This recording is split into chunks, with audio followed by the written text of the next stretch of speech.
एक बार की बात है, कालीपुर नामक एक गांव था।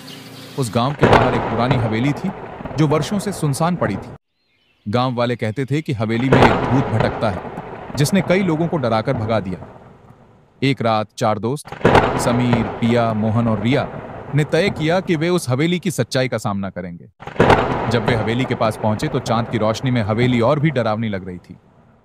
खिड़कियों के पीछे से एक धुंधला साया दिखाई दिया। पिया ने कहा, क्या तुमने देखा? कोई वहां है? लेकिन समीर ने उसे शांत करते हुए कहा, यह सब सिर्फ एक मजाक है। वे सभी हवेली के अंदर गए। अंधेरे में हर जगह धूल और जाले थे। अचानक एक तेज आवाज आई, जाओ यहां से।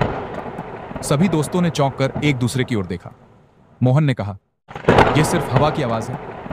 जैसे ही वे आगे बढ़े, एक पुरानी तस्वीर दीवार पर लटकी हुई दिखी। तस्वीर में एक खूबसूरत महिला और एक राजकुमार थे। तभी अचानक एक ठंडी हवा चली और दरवाजा जोर से बंद हो गया।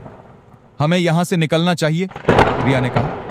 लेकिन तभी वो महिला की आत्मा उनके सामने प्रकट हुई। उसकी आंखों में गहन दुख था।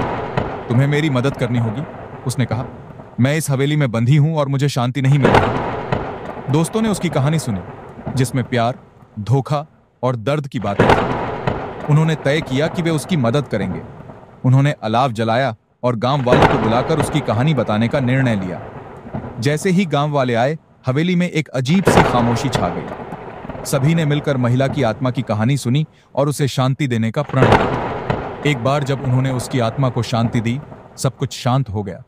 महिला ने कहा, तुम्हारी हिम्मत ने मुझे आजाद कर दिया है, अब मैं चली जाऊंगी।